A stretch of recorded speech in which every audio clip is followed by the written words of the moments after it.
dans la petite capsule qui vous aide à réaligner votre corps, votre cœur et votre esprit. Je suis très heureuse de vous retrouver pour ce premier podcast de 2026, au cours duquel nous allons aborder un thème fascinant, la persona. Je vous rappelle que si vous désirez vous faire accompagner, vous trouverez tous les renseignements en dessous de la vidéo. Persona est un mot d'origine latine qui désigne le masque que portaient les acteurs de théâtre. La notion a été reprise par Carl Gustav Jung et fait référence au masque social sous lequel se cache chaque personne. Pas forcément dans le but de se cacher, mais surtout dans le but de fonctionner, d'être intégré, reconnu, d'adhérer à une certaine norme. La persona, c'est la partie de nous que nous présentons au monde, parfois de manière consciente et d'autres fois de manière inconsciente.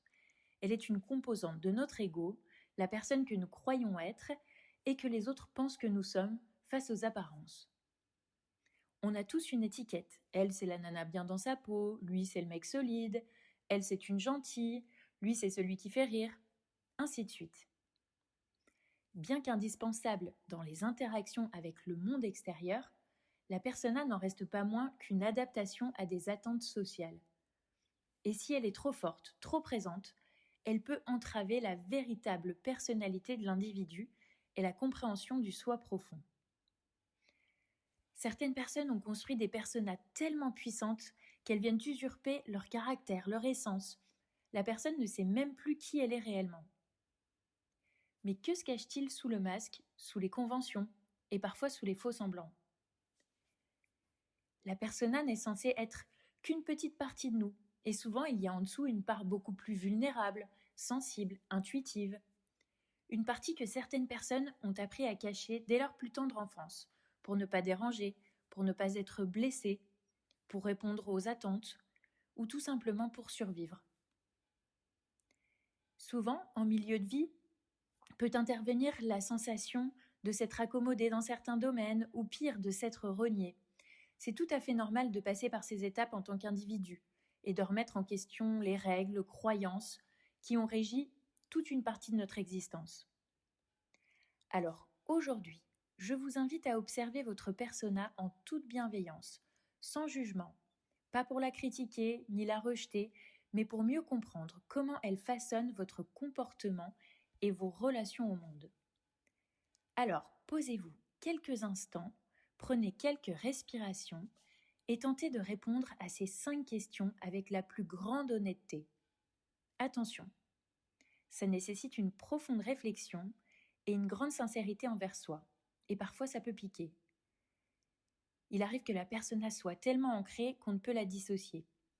Si vous butez sur certaines questions aujourd'hui, laissez décanter et revenez dessus plus tard. 1. Dans quelle situation ai-je la sensation de me trahir ? C'est un superbe indicateur. 2. Est-ce que j'ai parfois l'impression d'être un imposteur ou pas à ma place dans ma propre vie ? Si oui, dans quel domaine ?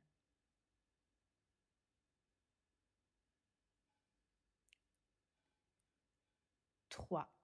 Est-ce qu'il existe des circonstances ou des personnes avec qui je me sens mal à l'aise, avec qui je me sens mal tout court, avec qui j'étouffe ?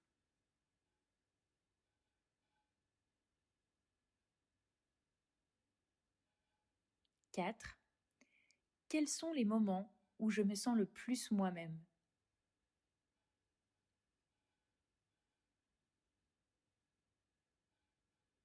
5.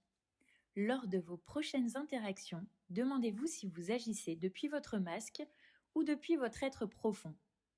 En d'autres mots, posez-vous cette question. Est-ce vraiment moi ? Devenir plus conscient de sa persona, c'est un voyage initiatique, un voyage à la rencontre de nous-mêmes. C'est un passage vers ce que Jung appelle le processus d'individuation. C'est lorsqu'un individu est pleinement conscient de qui il est, aussi bien dans ses parts de lumière que ses zones d'ombre. Et cela fera l'objet d'une prochaine capsule. Et pour conclure cet épisode, une citation de Luigi Pirandello, écrivain et poète italien. Vous apprendrez à vos frais qu'au cours de la vie, vous rencontrez beaucoup de masques et peu de visages. Alors je vais compléter cette citation. N'ayez pas peur d'enlever votre masque et de montrer votre vrai visage. Je parie qu'il est encore plus beau. À bientôt!